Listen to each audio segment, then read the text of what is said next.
Hi there. So we're back after the tubby time. So now I'm in jammy mode. Um, I took a bath, did a mask, washed my hair, did all the tings, and thought about these cards. I didn't actively think about it. It was just like there. And I can't impress upon you enough that you know the tarot is just another way of meditating.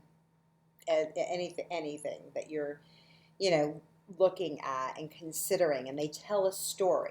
So here's another perspective on the story. I'm going to angle the camera down so we can look at the story. So we have this Page of Wands. We've got this reversed King of Swords. These these folks with their cups. These two characters with their swords, and then we had some people, something turning up at the bottom of the deck. What kept sticking with me was this singularity of this wand, this sword, this grouping, this one horn, this one sword, again, this grouping, and it coming back to this one wand, and then these choices, and there's an Ace of Cups even under here. So, I mean, we get a little deep and it gets a little, little muddied. But what came up for me was this Page of Wands. As I said, I was really fixated on this individual who's bringing in a message. And the mind is not receiving that message, even the highest version of that mind. And what I see this King of Swords being in the reverse is exemplary of the logical thought processes that no longer, again, are applicable. We talked about this last week. It continues to be a theme, especially coming out of this Mercury retrograde. These thoughts that have been kind of the standard of how we rule and how we look at things, and our decisive natures that have served us up until now are no longer working.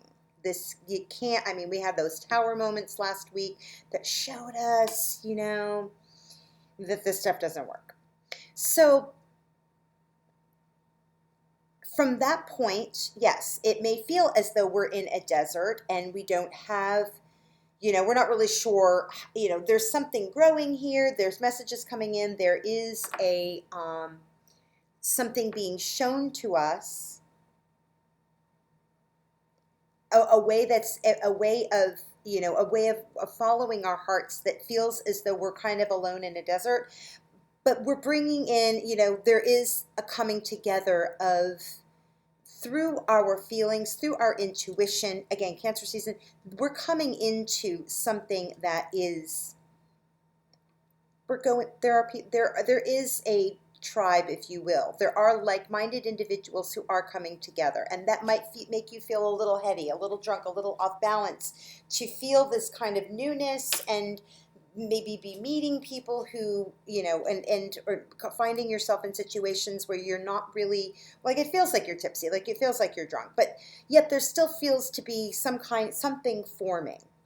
And, in that formation, these ways of behaving, these lower ways of behaving, the ways that we would, dip out of situations and not confront them, run away from from things, and and drive people away, or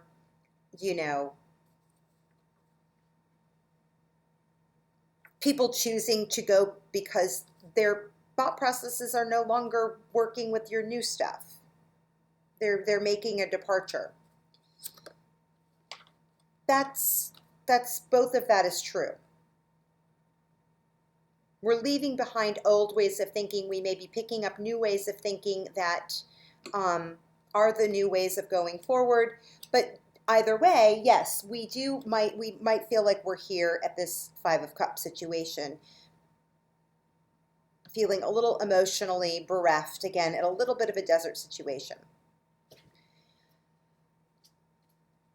However, because we are, no matter what, we're still picking up this one, we're still be very focused on this new way of being, where we're really still moving forward with that no matter what, with this new story. Again, Sagittarius season, we're rewriting the story. We're creating, we're either rewriting, we are creating a brand new story, that kind of thing, with higher perspective, with a new way of thinking that is of it's a cultivation of our higher nature. We're stepping into that, and we are certainly helped by that. This is the hand of the divine. It's a crowning. And in that, yes, it's those situations where we have to admit that, oh gosh, yeah, I am crying over spilt milk. I did, jack up the situation, but we're no longer, like I said, like just dipping out and ghosting. We're facing the situation, whether or not people are going to be on board with that or not, and we're choosing to accept the responsibility of not just the one, but picking up all of it and saying, you know what, yep, I'm going to pick this up. I'm taking the responsibility for this, and I'm going to walk towards the castle, which then, again, I'm going to then become singularly focused, integrate all parts of me, heeding the call of the higher mind, my higher self. And here's that crown again. I was also very focused on this crown around the tip of this sword. That is now the crown of the king. No matter whether this is you're male or female, it doesn't really matter. This is someone who is in high rulership and is very creative individual. This is a healing king. He's the king of the heart. This is a healing of the heart and an integration of the heart and the mind to come together to create a bright future, to be in leadership of ourselves, and co-creative with people around us.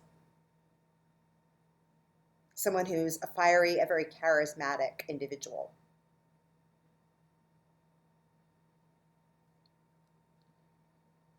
Who has, who's not afraid to speak his mind, speak his passions, to, like this could be jobs coming in, this, to create opportunities, not just, these are, and within that we create more opportunities for ourselves and choices and create new paths forward. And in doing that for ourselves, we are, our cups are overflowing, and we're really in a state of leadership all the way around. We are in leadership of ourselves. And I see this, this is staying in your own lane. This is doing your own stuff. Like still, yes, being, working with other people. But the more we cultivate these kinds of things and we nourish ourselves, the more the things around us just become more vibrant and lush. So as opposed to being in these sort of desert situations, we're in a more rich environment. And it's coming from within. It's coming from our drives, the things that we pursue in whatever realm that is, our emotional realm, our thought realm, our, drive realm. I don't see any pentacles here. So this is definitely something on the this is an inside job. It's not a 3D kind of thing in terms of the world. This is an inside job. So that's just another look at the story. Flashing, oh my God. These are great, yeah. As I said, these are very fanny cards. This is just another perspective on the story of that came to me while I was lounging in the tub, doing my Epsom salt bath. Highly recommend that. with some essential oils and do my mask and, washing the dew and all of that good stuff. So, it's sometimes when and oftentimes that's what happens. This, I think, is something more, feels like a weekly overtone. I'm going to come back to that. I said that earlier, and I think that that's still true. So, again, if you have any questions, and like, share, subscribe.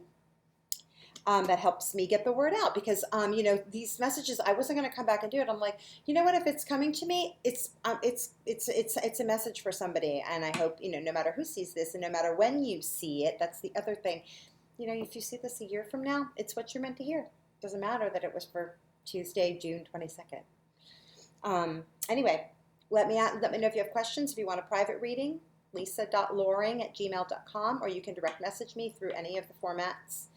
Facebook, YouTube, or Instagram. And I think that's it. I appreciate you so much. I hope you appreciate the second take in the Jammy edition. I love you. Have a great day.